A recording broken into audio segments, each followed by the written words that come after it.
Hey everyone, welcome to the den. Today we are making buffalo chicken sliders, and this is one of my family's favorites. It's super versatile. You don't have to make sliders with it. You can make all kinds of things, which I'll be highlighting down the road in videos further out. But for now, tonight we're going to do our sliders. They're super good. My family, like I said, loves them.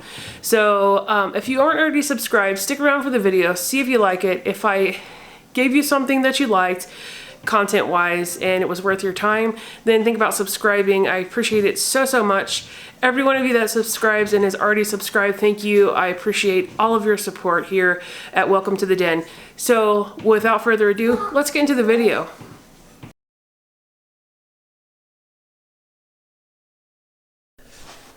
Okay guys, so I'm adding in my chicken breast first, and I'm going to use 10 of these individually wrapped chicken breasts. I would say that it's about the equivalent to 6 to 7 of the chicken breasts you would pull from the tray from the supermarket. I'm feeding 8 people tonight, so I need to make quite a bit. I'm also going to add in a block of cream cheese with my chicken, and then next we'll add in our Frank's Red Hot. You can use the original or the wing sauce, whichever one you want, but make sure to only coat the bottom of the pan with your sauce because you don't want this too liquidy when it's going on your slider buns at the end. I'm going to sprinkle in some ranch seasoning. You could use the liquid as well, or you could omit if you don't want to use that, or if you don't have it on hand. And then I'm going to go ahead and put the lid on this, and I'm going to set the timer for 6.5 hours. You want to make sure that you have enough time to cook your chicken through and get it soft enough for it to be shreddable. And also give yourself some time to assemble them and put them in the oven for 10 to 15 minutes at the end. So I'm going with 6.5 hours because that'll be just about perfect, and it gives me enough time to ensure that they're cooked all the way through. Now, halfway through the process, I will chop my chicken just so it incorporates nicely with the sauce and the flavor will kind of penetrate into the meat. If you don't have time, or you are out and about, or you're working, you can skip this step. I'm just at home today, so it works for me.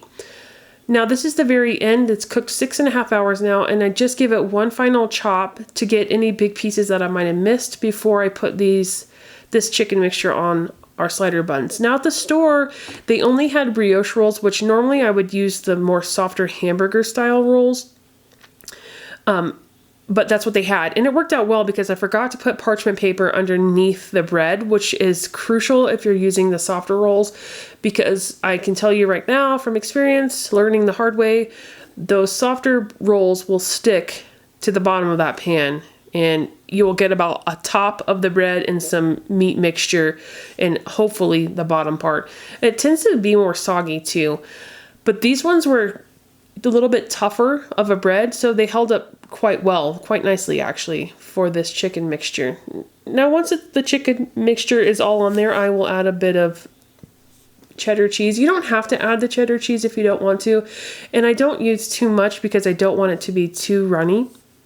So I'm just going to sprinkle a little bit on top. Then I'm going to replace the tops on here, and I'm going to get my butter mixture prepared so we can brush that on the tops. And I'll just get about 2 to 3 tablespoons of butter. I used 2 tablespoons, and I melt it down, and I add a little bit of ranch seasoning in it, and I stir it really well. I'm just going to add that ranch seasoning in, give it a good stir, and then I just spread this butter mixture on the tops. I ended up making 18 sliders, and like I said, I had 8 people to feed, so it worked out pretty good. I think I had a few left over.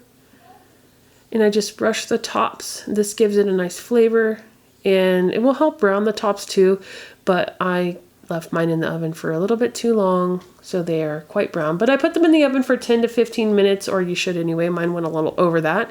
And you can see here they're a little done, but they were still delicious, so it didn't affect, they didn't taste burnt or anything, but they were a little bit brown.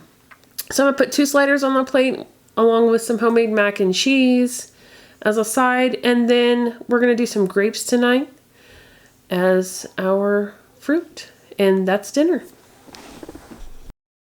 Okay everyone, so that was it. That's our buffalo chicken slider recipe.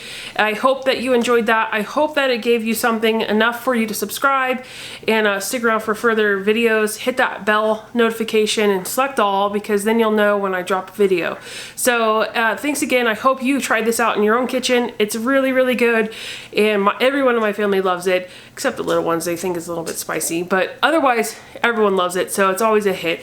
And stick around for future videos featuring buffalo chicken in the crock pot, because it's, like I said, it's very versatile. So thank you so much for watching, and I'll see you guys in the next video.